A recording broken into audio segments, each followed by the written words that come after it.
جو ہے وہ امام سے، امام کا قول، امام کا فعل، امام کی تقریر جو ہے وہ کیا ہے، روایت کہلاتی ہے، ٹھیک ہے جی۔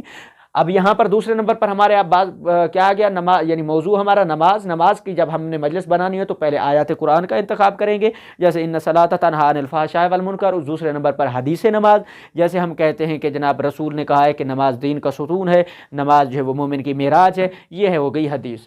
تیسرے نمبر پر جناب ہم نے نماز کے فضائل بیان کرنے ہیں، ٹھیک ہے۔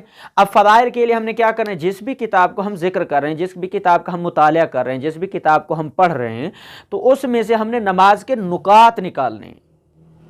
نکات ہم نے کیسے نکالنے ہیں، جیسے مثال کے طور پر دیکھنا ہے کہ معاشرے میں، مثلا میں کسی ایسی بستی میں نماز جو ہے وہ مجلس پڑھ رہا ہوں جہاں پر نماز کو کم توجہ دی جاتی ہے یا نماز کی طرف لاپرواہی ہے، تو میں وہاں پر کیا کروں گا، پہلے اس فضائل میں اس کو 3 کیٹیگریوں میں تقسیم کروں گا، ٹھیک ہے۔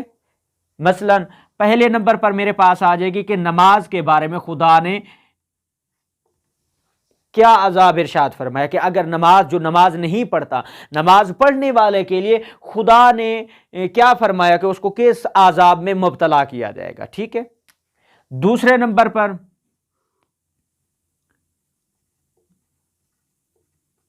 اجر و ثواب، کہ نماز جو پڑھتا ہے اس کا اجر اور ثواب کیا ہے، اس کی نیکی کا اجر اسے کیا دیا جائے گا، اس کا نعم البدل کیا ہے، اس کا بدلہ کیا ہے، اس کا عوض جو ہے وہ کیا ہے۔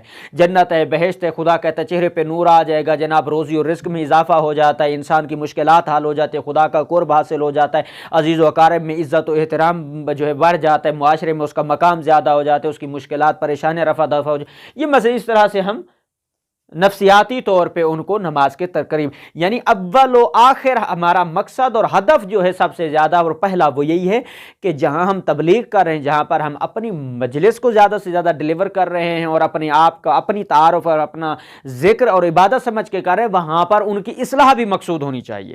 یعنی صرف یہ نہیں ہونا چاہیے کہ نقطے لگا کر ہم نعرے لگوا کر واہ واہ کروا کے چلے جائیں، نہیں، بلکہ ہم جس موضوع کو لے رہے ہیں وہاں پر ہم ان کی اصلاح اور ان کو نیکی کی طرف ترغیب بھی دیں ساتھ ساتھ، ٹھیک ہے جی۔ دوسرے نمبر پر اجر و ثواب ہم نے بیان کر دیا۔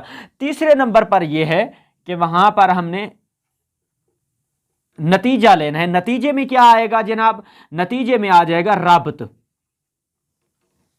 اب ہم نے کیا کرنا ہے، ان 3 چیزوں کے بعد ہم نے نتیجہ ربط دینا ہے۔ نتیجہ ربط کیا ہے کہ میں نے آیات قرآن پڑھی، پھر حدیث نماز پڑھی، پھر میں نے فضائل پڑھے، فضائل میں پھر میں نے 3 کیٹیگریاں بنائی۔ ایک یہ کہ نماز کے بارے میں اللہ نے کن عذاب کا ذکر کیا ہے قرآن میں، پھر اجر و ثواب کے بارے میں ہم سے کیا وعدے کیے ہیں، پھر نتیجہ ربط۔ نتیجہ ربط میں تیسری چیز اور مہم جو ہے وہ یہ ہے کہ ہم نے مصائب سے اس کو ربط دینا ہے۔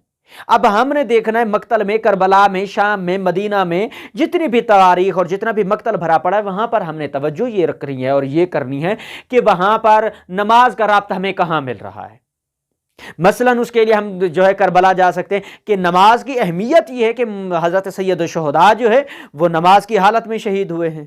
یہی نماز تھی کہ جس کو بچانے کے لیے حسین علیہ السلام جو ہے مدینے سے کربلا پہنچے، اور کربلا میں عصر عاشور بھی نماز کو جو ہے وہ ترک نہیں کیا، وہاں پر بھی نماز کو ادا کیا۔ پھر مولا حسین علیہ السلام سرکار سید الشہداء نے جناب زینب عالیہ کو فرمایا کہ اے بہن، اپنے بھائی کو نماز شب کی دعاؤں میں بھی کبھی فراموش نہ کرنا۔ یہ نماز کی اہمیت ہے۔ یہاں پر ہمیں اب یہ عذاب، اجر و ثواب کے بعد نتیجہ ربط یہ ہے کہ ہم نے مصائب کی طرف کیا کرنا ہے، ہم نے ربط دینا ہے، دیکھنا ہے کہ مقتل میں نماز کا کہاں کس مقام پہ ذکر کیا گیا، وہاں پر جا کر اپنے فضائل کو یہاں پہ دینا۔ مثلا یہ میں نے آپ کو ایک نشانی کے طور پر کہا ہے کہ جیسے کربلا میں سید الشہداء کی نماز، ٹھیک ہے جی، اس میں شہادت تھی، ٹھیک ہے۔ دوسرا مقام جناب